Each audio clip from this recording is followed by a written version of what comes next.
With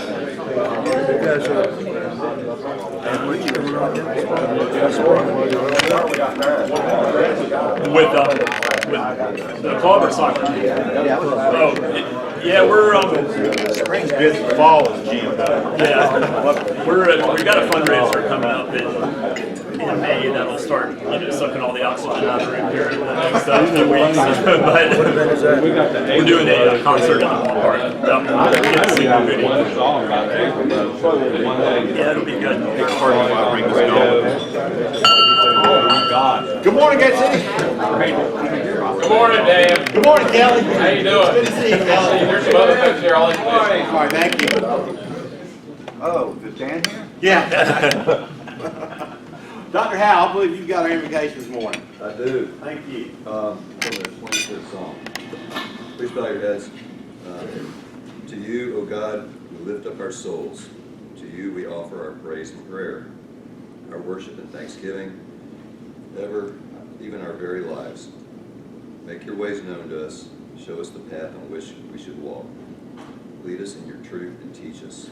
For you alone are the God who saves, the God whom we trust, and the one on whom we wait. Amen.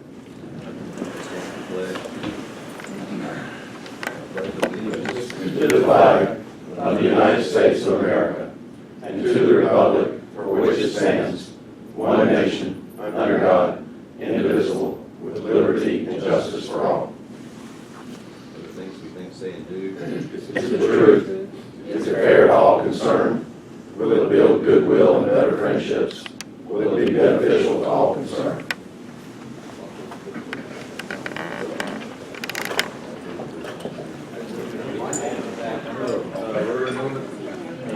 Mary, Chuck, we got the Rotary moment wall. Yeah. First project rebuild. Tommy's here, I know that somewhere. Tom Sears and Max and I were cutting a tub out of a bathroom. And Max going out with his all saw on the wall, just cutting all around the tub so we could get it. It was a 10 tub and we couldn't turn it. We had to take it completely up and then out. And the lady that owned the house came around out of the bedroom and it was making an incredible racket. It was going, if you've ever used his all saw, and Max says, it's okay, it's just loud. She goes, no, you're sawing through the wall of the bedroom.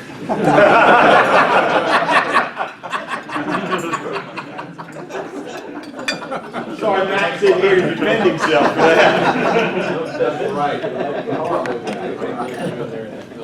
Mary is having her breakfast now, and I need a sergeant arms report, so we'll just push that off and do that like, oh, Blake, you got it? Thank you.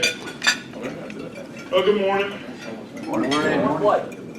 I have no idea if I got this right because I was writing in names as people were coming in. I have no idea how many of you are here, but thanks for being here today. As far as guests, Carl, what club are you with? Greensboro. Greensboro. We got Carl ask you for Greensboro.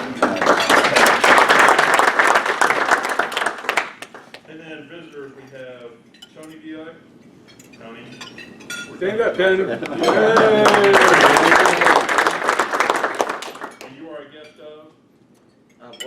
Everybody. We're a guest.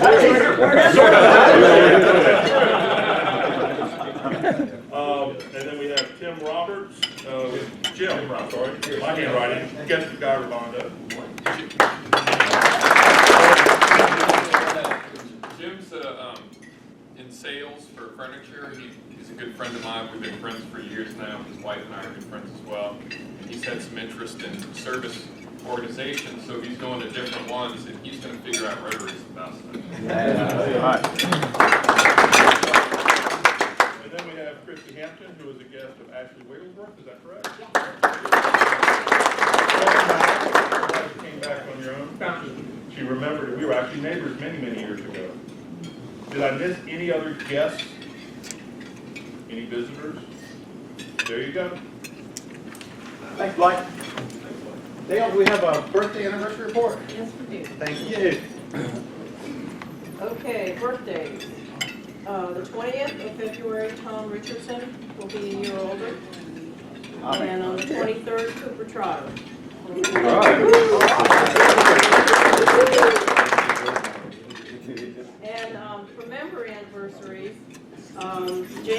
years. On the 20th, he will be a member for 19 years. Wow. And on the 19th, James Pegram will be a member for 12 years. No anniversary. Very good, thanks, Dale. Announcements. Ralph, you got anything to say? Mouthful? Meeting after this meeting, or the committee for the fundraiser. So anybody can be there, please attend. It'll be short and brief. Jim, you want to say something about Meals of Hope? Good morning, everyone. March 6th, Meals of Hope. So far, we've got 7 people, including myself, signed up. We all look great hairnets. It's going to be down at the Secret Church on 68 from 1 till 3. And it would be great if we could get another 6 people and have 2 to 3 tables. We'll get the teams set up. They have a lot of fun. Bring your kids because they get the boom box going, and the kids have a lot of fun too. The kids have a lot of fun. So, down at the Secret Church, 68. Yes, out of the garden, the Meals of Hope. And I'll send around the link again. What's the date again, Jim? March 3rd. Saturday, March 3rd, 1 to 3. March 3rd. A lot of fun, guarantee you. Kelly, how many we got for district conference? I'm watching. Jim, Saturday the 5th.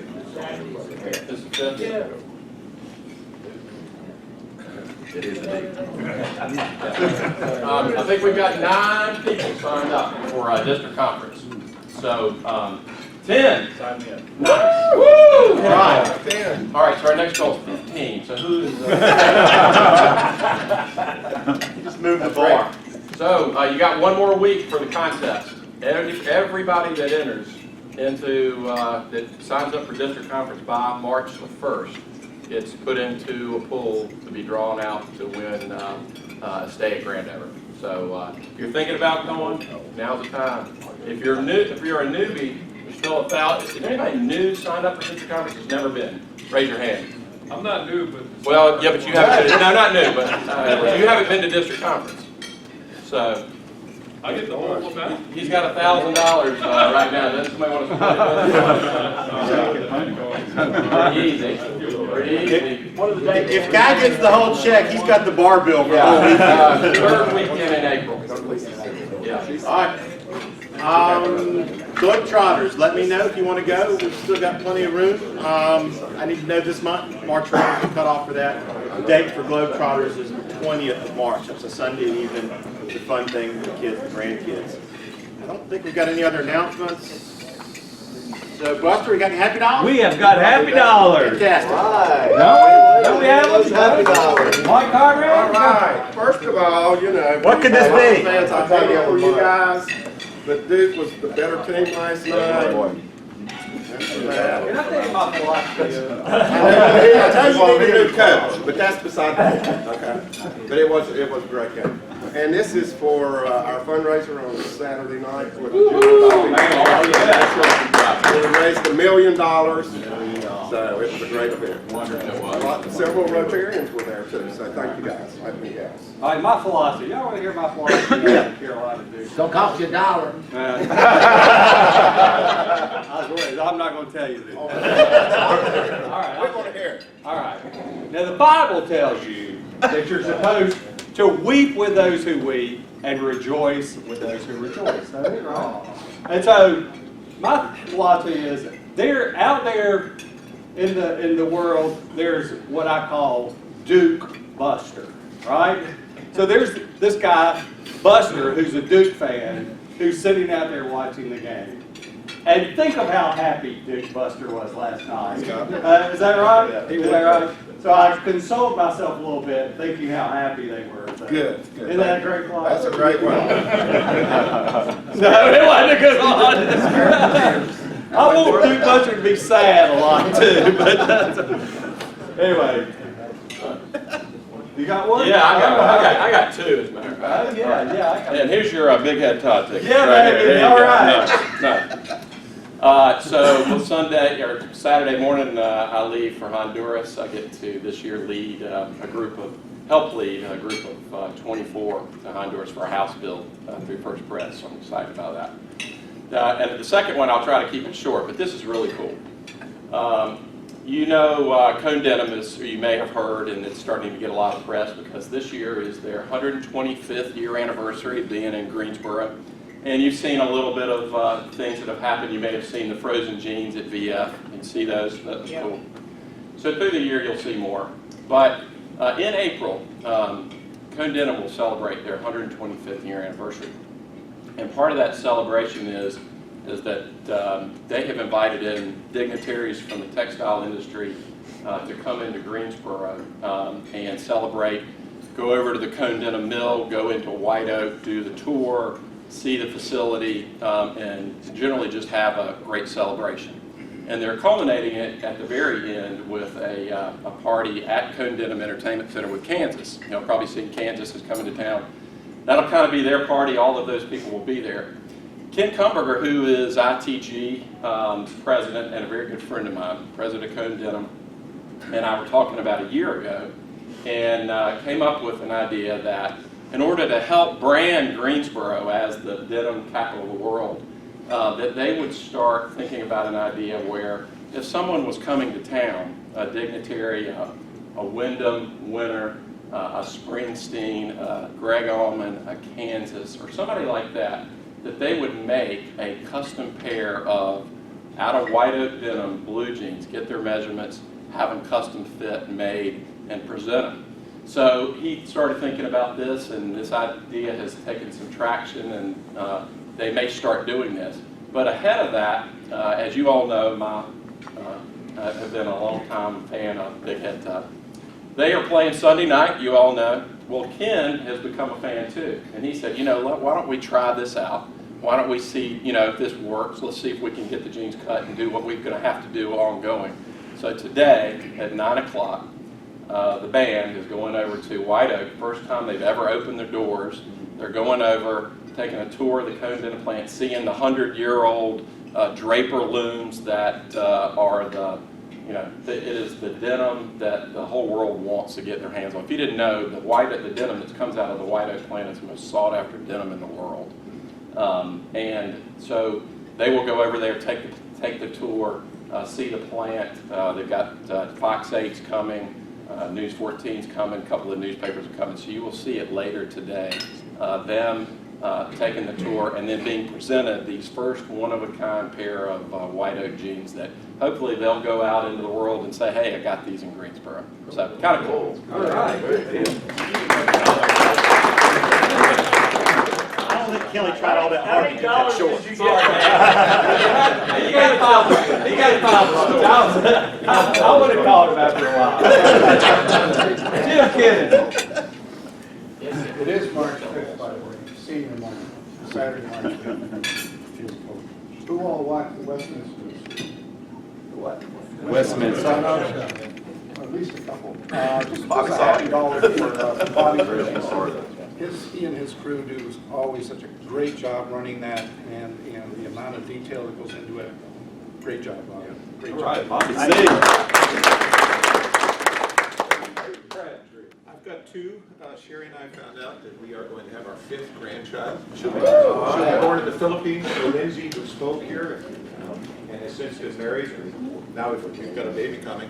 And then my middle daughter, Lauren, has always wanted, from the time she was a little girl, wanted to be a nurse. So she did the volunteer thing, then the CNA thing, and eventually went through, got her RN. She's been 6 years at High Point. She's under 30 years old, and she just received the job as the manager on the 6th floor up there. And looking around the room at our approximate age, several of us will be headed for med surg. And so if you end up on the 6th floor, give me a call. I'll make sure that she looks at it.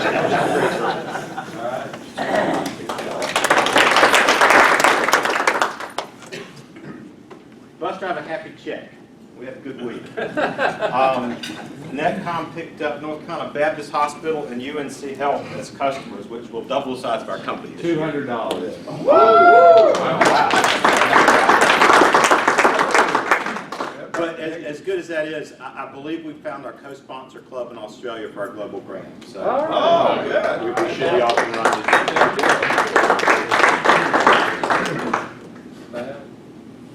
Well, after the Iowa caucuses, Grandpappy said, I don't think third place is all that bad, considering that most people from Iowa think Marco Rubio is a game that kids play at the swimming pool. That's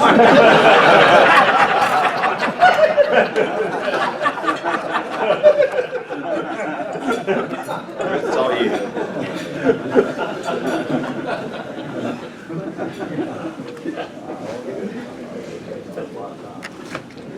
All right, I'm going to introduce our speaker today. We've got Pete Polonsky. He is here from the Greensboro United Soccer Association. Pete's been the executive director over there since June of 2011. Prior to that, he served in the same capacity at the Twin City Soccer Association in Winston-Salem, where he was responsible for developing that great facility over there at BB&T Soccer Park. If you ever driving down 40 and you look to the 40 West and you look to the right, you'll see that facility, and it's really a nice facility. Pete's involvement in soccer began as youth and continued in college, where he played 4 years for the University of Virginia. There you go. After graduating, Pete played briefly with the professional soccer team before embarking on a more traditional career with IBM. After more than 11 years with IBM, he left to start his own internet marketing business, which he sold 7 years later. He relocated to the Triad area. His kids, of course, started playing youth soccer, and he found himself drawn into that world. And before he knew it, he was raising money and building and running soccer organizations where we find him today. He's got some exciting stuff to tell us about the club and about the development around here, so turn it over to Pete. Thank you, Chris. Yes, sir. See you. So I was here about 2 years ago. So that means I didn't do a terrible job, so I was invited back. But a lot has changed, and I appreciate the opportunity to speak to you guys again, and ladies. And I first of all want to say hats off to everything that you guys do, because I know you guys do a lot of great things in the community. What I want to talk to you about, I've got a ton to talk about, and I know I've got 20 minutes. I've got my timer going, so I'm just going to speak real quickly. We're Greensboro United Soccer Organization. We are one of the oldest soccer organizations in the state, over 40 years old, one of the biggest.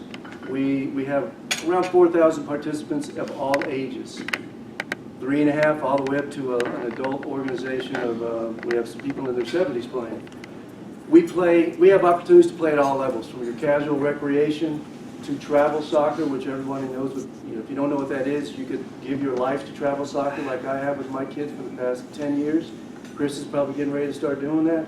We're in the middle of it. You can be in a travel program and just play in the Triad, play in the state, play in the region. We actually have some teams that play all over the country because they've reached the highest level. We're very proud that we've been able to have teams that are in those leagues that travel all over the place.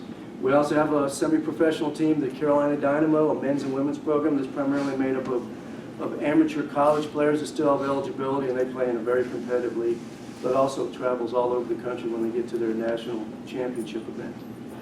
We also do much more than just play competitive soccer. We have a very big mission in outreach in the community. We believe that's more than just our job just to help kids who are really talented to play. So we take soccer out to the community, out to the areas that are underserved. We want soccer to be available to everybody that wants to do it, because we know how good organized sports can be for kids in their whole life. So we spend a lot of time on that. And finally, from an economic standpoint, we're a very significant economic engine for Greensboro. This is a stat that a lot of times surprises people. Just over the past 5 years, our economic impact to the city has ranged anywhere from in the teens, 15 up to $31 million, and that's an annual number. And I'll tell you about how that number happens. Let me talk a little bit about our outreach. We give, as I said, we want any kid that wants to play soccer to be able to play. We all know, we've read the statistics, kids that play sports have a better chance of succeeding in school, of staying in school, graduating from high school, going to college, being leaders while they're in school. So we just simply want more kids to play soccer. We want them to play any sport, but we focus on soccer. We've given almost $500,000 of financial aid to kids over the last 5 years so they can play soccer, because it is expensive. Travel soccer is expensive, just like travel gymnastics, AAU baseball, basketball, they're all expensive. We try whatever we can do to help more kids play. We start a foundation a couple of years ago. And we are very excited that last year we were able to actually hire a director, a paid director to run the foundation. And that individual is already doing fantastic things. We've got great formal relationships with those organizations. And the goal of that foundation is to take soccer out to the community, to underserved areas. One of the first things we did is we picked a church out off English Avenue in an underserved area of Greensboro. They had a big piece of land beside them. We partnered with them. We cleared it. We built a field. We put goals. And now on a weekend, we'll send some of our coaches over there, 50 to 60 kids from that neighborhood that never before would have played soccer. Show up, play. We organize them into informal pickup games. We feed them afterwards. We've given them cleats. We've given them balls. We've given them uniforms so they feel like they're on some sort of team. And now the next step we're doing is we're trying to get those kids into our league so they actually can play on a team. That's turned into a great program. We built this. This is called a futsal court. And this is at the church as well. So in addition to building a grass field, we built this, which is an all-weather outdoor court. And we went to the U.S. Soccer Foundation, got a grant from them. We built this. Every day of the week now, there's kids out there playing on it, as opposed to not having anything to do, which is fantastic. This is a picture of some kids just this past fall out there playing. They're barefoot because you can't use cleats on these, so the next thing we have to do is get them tennis shoes. This is kids playing out on the grass field that we built. So we are very proud of that project. We're talking about Bryan Park, another big part of what we do. Bryan Park, everyone's heard of Bryan Park. It has been a jewel in the soccer world for literally decades. Mr. Bryan that had the vision to help build it a couple decades ago, and the city leaders that have continued to help fund it were visionaries. And as a result, Bryan Park became the de facto standard facility in the youth soccer world back in the late 90s, early 2000s. It was a crown jewel in the soccer world. Everybody wanted to come to Greensboro to play at Bryan Park. One reason is because it was well laid out. There was a lot of fields, 17 fields, and because the turf is immaculate. You have golf course professionals helping to take care of it. It's fantastic. We're spoiled, to be honest with you. First facility in the country to host regional championships. And a regional championship may not sound like much, but a regional championship is the biggest single economic impact soccer event in the country. For our region, there's 12 states. When you have a regional championship, you have 218 state champion teams that come to Greensboro or come to wherever they're going to play and play for the regional championship, so then they can go to the national championships. Huge economic impact. We've hosted 4 of them. Last one was in 2012. In addition, we do a lot of other things. Every year we host the club soccer state championships at Bryan Park. We're very proud of that. So if you're going to win the state championship in North Carolina in a club environment, you're playing at Bryan Park in May. We're very proud of that. We've had college national championships. We have the annual high school all-star game for North Carolina, East-West. All that just contributes to the fact that Bryan Park, in my mind, I don't think there's any stats that show this, is probably the busiest competition facility in the country, okay? Which is great, and we're very proud to have access to it. As a result, I told you the economic impact is huge. It's been in the low teens all the way up to over 30 million in 2010. Here's how that economic impact works. We have our own tournaments, and those of you that have had kids or have grandkids now that play, you've heard of the Wrangler McDonald tournament. 36 years going strong. We're very proud of that partnership and very proud of that tournament. One of the biggest tournaments on the East Coast. Economic impact for that event, $2 to $3 million for one of those. And we have several of those a year, several different tournaments. Wrangler McDonald's one, we have one at Labor Day, we have one in November. So we have a number of those tournaments. They're typically over a weekend, so 2 days, and they'll bring teams from North Carolina and our contiguous states. Now let's contrast that to the national tournaments, which I described a few minutes ago, the regionals. Those events, each of those events, one of those events, $10 to $16 million economic impact to the city. Why is that? Because people are coming, not for 2 days, they're coming 5 to 7 days, and they're spending all that time in the hotels and spending money in the restaurants and everything they do when they're in town. They can't just sit in a hotel room all day long. You have to go do things. They go bowling, they go to movies, they shop. So it is a huge event for the city. And typically they're going to come from this region, so 10 to 15 states. in red is very important. We will never host another one of those events, even though we were the first to host 4, until we get Bryan Park upgraded. And that is what I spend my life doing right these days. What do we need to upgrade? Well, soccer's grown. Those events have grown. Back when we were hosting it, they didn't need as many fields as they do now. Now there's a minimum requirement. You got to have 20 fields at your facility. As I mentioned, we have 17, but really we only have 16 that are full size. We need more, so we need more fields, and we need more of them to have lights. More parking. I'm not even going to get into that. If anybody's been to Bryan Park at one of our events, enough said. Parking is a disaster. Better ingress and egress. As you know, Bryan Park has one entrance in, over the railroad tracks, one entrance out. Not great, especially when you have lots of people out there, so we need to fix that. And if you're going to have more people and more cars and more parking, you need more amenities. You need more restrooms. With a wife and 2 daughters, one of the first things I did 4.5 years ago when I went there is raise the money to build a whole new wing of restrooms, because the old restrooms were pitiful. So you've got to have more restrooms, and you've got to have more other amenities, concessions, just anything that, when people are going to be out there for 5 or 6 hours at a time to make it more pleasant. The last one is very important, artificial turf. We don't want every field to be artificial turf, because people in the soccer world would rather play on grass. But there is rain, and when rain comes, you want to be able to have a backup plan. And with some artificial turf fields out there, it gives you that backup plan. We're very fortunate that we have 3 artificial turf fields behind the Sheraton Four Seasons. If you've ever seen that, there's 3 artificial turf fields beside Smith High School that we paid for and built and we use extensively. We need to put some of those fields out at Bryan Park as well. This is what the economic impact picture looks like.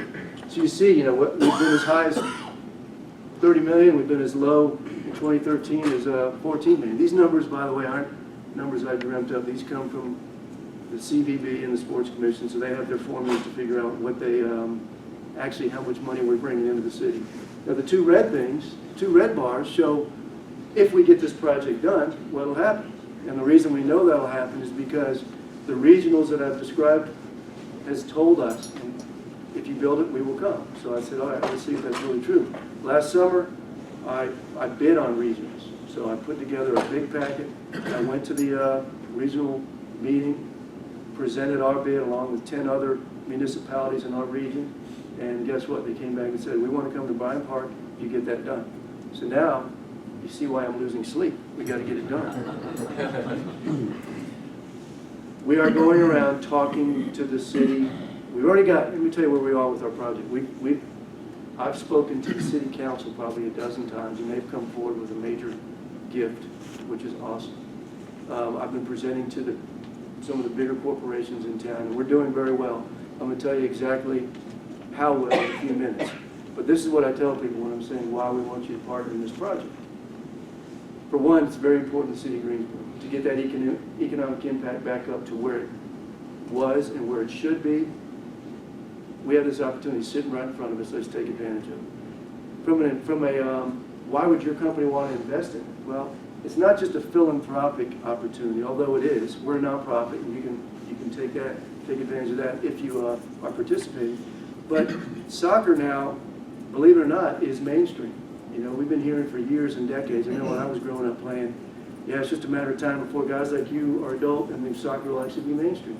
Soccer is mainstream. Let me show you a little bit about the demographics.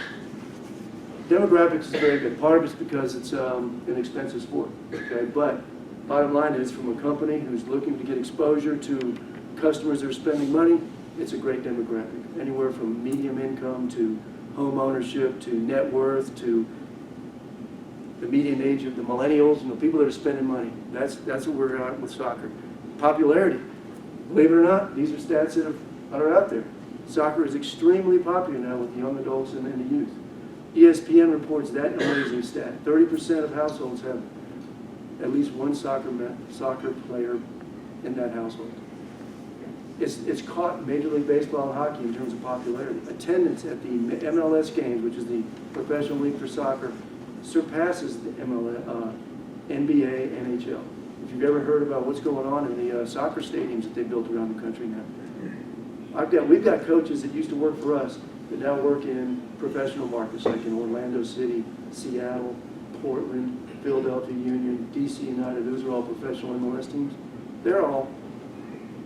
They say there's waiting lists, there's years of waiting lists now to get season tickets. So soccer has made it mainstream. So from a person thinking about investing in a facility like this, it's not just philanthropic, it's an opportunity to get a lot of great exposure. At Bryan Park, it's year-round. Now, a month like January, we don't have a whole lot going on, but the rest of the year, this chart basically, any box that's colored, we've got something going on at Bryan Park. And the different categories go at the top, I know it's a small print, are showing you the different type, whether it's youth, whether it's high school, adult, rec, college, pro games, camps. We've got things going on there all year round. Our membership, if you're a triad-based company, or if your business does a lot of business in the triad, our customers in our club are representative of the triad. We're the second biggest club in the state. We cover the entire triad. Okay, so we've got a great representation here. How many people come to Bryan Park? A lot. Just estimate. We don't have a turnstile at the front that counts them, but this is I feel like a pretty reasonable number. 400,000 last year, a little over 400,000. As we grow and as we bring some more of these events in, it's going to continue to grow. And the interesting thing is, when we have these big events, a lot of media come. That's a conservative estimate. I just, off the top of my head, when we have events at Bryan Park, when are we getting media? Well, a minimum of 12. And I'm not talking about just nothing against the news and record. I'm not saying just them, but we get ESPN out there regularly. We get them out there filming. We had 4 national events from ESPN filmed last year at Bryan Park. All the local stations are out there, so there's a lot of visibility there. So what are we doing? I'm out there. This is what I'm doing. I've got some time to try to close the loop. We have raised a good bit of money for it. We need to close the loop so we can get this thing built. What's available for people that are going to partner with us? Naming rights. Chris mentioned that I built the facility over off of Winston. If you're going towards Charlotte, right over the Yadkin River. Has anybody seen that? So the company that bought the naming rights for that I worked with was BB&T, and called Pete Zipchak, who's their senior exec for sports marketing, and he'll tell you that has been a grand slam for them in terms of what they spent and the visibility they did. I sold naming rights for every field at that facility, and every one of those people is coming back except for Wilco Hess, because they just got bought. So the visibility, the price performance for getting naming rights and sponsorships at these facilities is, I'll say, second to none. If you think about buying the naming rights at a football stadium, and what do you have, 8, 9, 10 home games a year? We're there, we're year round. We are there, your visibility is constantly in front of a great demographic. We have all kinds of opportunities, just naming rights. Jersey sponsorships, that's always one of the most popular ones. We already sold the naming rights to the entire facility. That'll be announced shortly. But there's lots of great opportunities for companies out there that are looking for exposure. Why is it important? Well, I think I've alluded to that. We can take, I'm going to use a Donald Trumpism. Don't feel bad, think badly of me. Let's make Bryan Park great again. We can double the economic impact. Double the economic impact of what I feel the CVB will tell you is probably the single most economic and generating opportunity in the city. The GPAC is great, and I'm glad everybody's jumped behind that. This is a great thing, because what does it do? It puts heads in beds. It brings people into town. You've got a business that is exposed to the public, and you sell things to the public. It's an opportunity there's really not many of them like it. This is what Bryan Park will look like if we get this pulled off. This is what it looks like today. These 13, 14, 15, 16, 17 are the new fields, okay? Now, I've already spent over $200,000, unfortunately, because in order for me to convince the city that we could do this, I had to get the civil engineering done, I had to get the architecture work done, I had to get the survey work done, I had to get a guy out there to drill holes in the ground to prove that you could build fields and it wasn't going to collapse the pond next to it. Digging holes in the ground and doing soil samples is ridiculously expensive, by the way. So we've spent over $200,000 on this thing already. And that's our money, you know, Chris's money. Thanks. This is what Bryan Park looks like. This is just 2 of our fields during our Labor Day event 2 years ago. Every piece of grass that's parkable just about is full. So this is one of the reasons we need more parking. This is just 2 fields. This is what it looks like in these big events, and these are all people that come into town, spend money in our community. Some of the sponsorship opportunities for businesses. And some of these are already sold, but you know, we've got lots of signage, jersey sponsorships, banners, scoreboard. A major one that we're working on right now. We have the 2 fields up in the corner that I showed you. Those will be artificial turf fields, numbers 13 and 14. They will look like this. These are 2 fields up there, and then you've got a little futsal court, and we're going to name it for whomever wants to be the lucky naming rights holder, which would be an incredible value for them. And I'm not exaggerating on that. Just go ask Pete Zimchek at BB&T how valuable this thing is. So I mentioned this before. Good news. U.S. Soccer has committed to us in writing. We'll bring the regionals in 2017 and 2018 if we get this project completed. The economic impact for doing that is close to $30 million. Over 5 years, it's $50 million. It's huge. The bad news is I need to finalize this fundraising by mid-April, so I got about 2 months, so we can start construction in May. Complete the work by the end of the summer, because grass takes time to grow. I can't build these fields in the middle of the winter and assume that the grass is going to be grown in by next July, which is when the regionals of 2017 will be here. Total cost of the project, $4 million. We've raised $3.09 million. And those commitments are made over 5 years.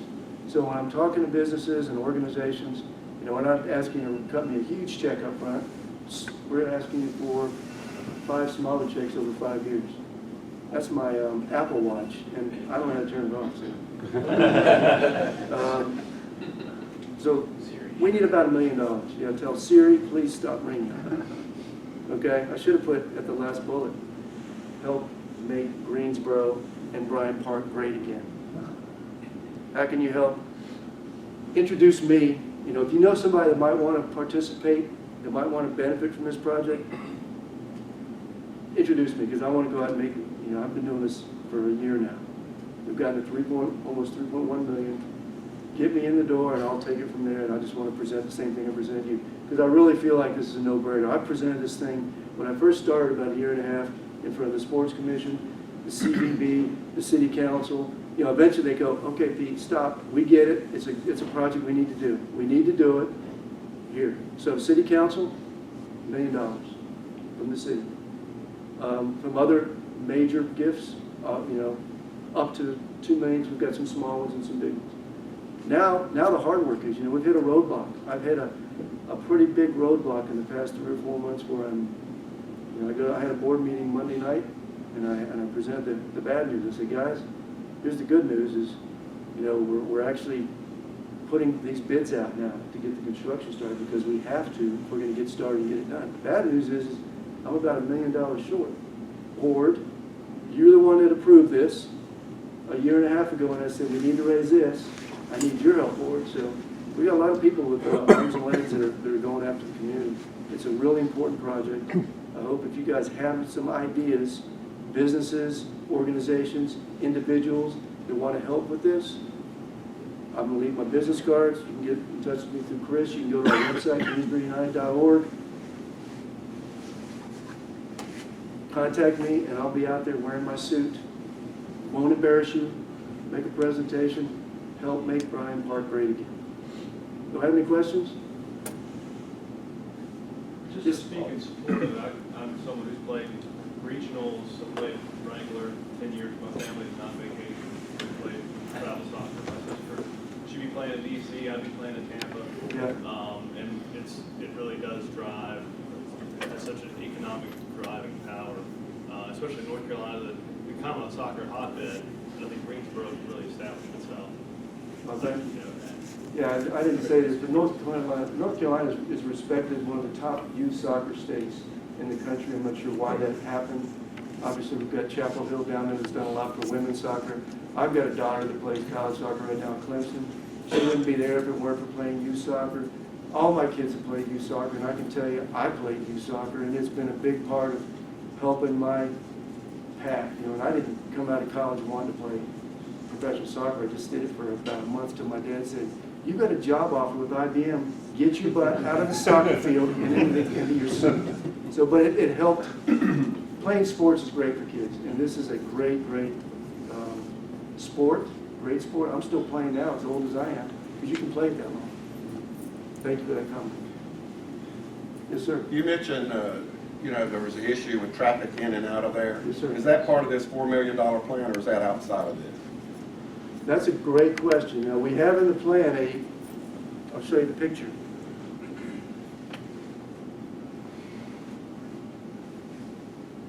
You can see it right here. That's called the loop road. So it's right now, when you come in, there's one way to get into the complex right here. Railroad tracks are right here. So once you get in, and you're here, you're bottlenecked, because there's not another way to get out. It can be challenging. So this is going to help at least some of the ingress in there. We're working on another way to get in over here. I'm talking to this property owner right now, regularly. And the great thing about that piece of land is you can get to that piece of land without having to ever cross the railroad tracks. So I'm working on that. Now, answer your question, no. Because I don't think it's going to be hugely expensive if she's willing to at least lease it to us on a long-term basis. And we would just make it a huge parking lot so people can come in, park there, and just walk in. Okay? It's not going to be a huge addition to the $4 million, but it will be an addition. That's a good question, because you've probably read some of the articles in the newspaper. Yes, sir. What happens if you don't raise $910,000 in the next month? Scale back the project because of what we can do with the 3.09 million right now is get enough financing, because BB&T is our partner's already agreed to it. So I can build fields 13, 14 in the parking lot, and I can probably do the clearing of 15, 16, 17. What it'll mean is we won't get them done by next summer. So we'll have to go back to U.S. Soccer and say, hey guys, we'd love to have you, but we're not going to be ready. How about 2018? And then hope that we can raise it in that next period of time. Now what would happen? Because for U.S. Soccer to award the regionals 2 consecutive years has never before happened, ever. And that just tells you how much they love Greensboro. They've been coming here for a couple decades. And when I took this job, some of the first phone calls I got were people from U.S. Soccer saying, we'd love to come back to Greensboro and bring these big events, but you got to do something about your fields. You don't have enough fields. So I think they would be receptive to that, but there's no guarantee. Yes, sir. How many facilities in the United States have 20 fields? Right now, a dozen. Now, when I built the fields over in Winston, 2. So everyone's discovered that you can make money on these things, municipalities in other words. Because the biggest facility now, there's actually one with 50 fields in Wisconsin, but who's going to go to Wisconsin? So they don't get many events. Nothing against Wisconsin. The other great thing about Greensboro is, think where we are. We're in a great location. You've got 3 airports within an hour and a half. You've got several interstates. Our hotel rates are great. When you compare our hotel rates to the other places that have these facilities, like Washington, D.C., Dallas, Texas, LA, San Francisco, our hotel rates are fantastic. And that all plays in the equation when they're deciding where to take these events. Now, in 5 years, there'll probably be 20, because everybody is doing this. Everyone's, building. You should meet Kelly Harrell. He knows Mo. Talked to Mo the other day. Yes, sir. What are the next closest, 1 or 2 closest facilities for 20 fields? There's one in Greenville, South Carolina that has 16. Their city is going to build 6 more fields. So they're going to have 22 and they have the regionals this year. Because, they have the regionals commitment to go in 2020 if they get those done. So Greenville we all know Greenville. They're a very progressive city, as I like to say Greensboro is. And they're going to be knocking on us. Now, someone mentioned rank, this is a great idea, just when I was listening to your presentation on Cone. Do you work for Cone? Kelly? Yes, I'm sorry. Do you work for Cone? No, Corey Corporation. Oh, Yeah. that's right. Well, how about this for Cone? Talking about denim? Would it be the coolest thing ever to have all our kids run around in little denim soccer shorts with pockets in the back? I'm gonna see Ken in about an hour. All right, any more questions? I took too long, I apologize, but thank you for your attention. We're all good, thank you. We're going to go to Deacon Your Honor from today, Cone Elementary, and we wish you the best of luck. Well, thank you very much. And we have one more job, we have a Oh, I raffle. have two gifts. You have to answer a question. Who knows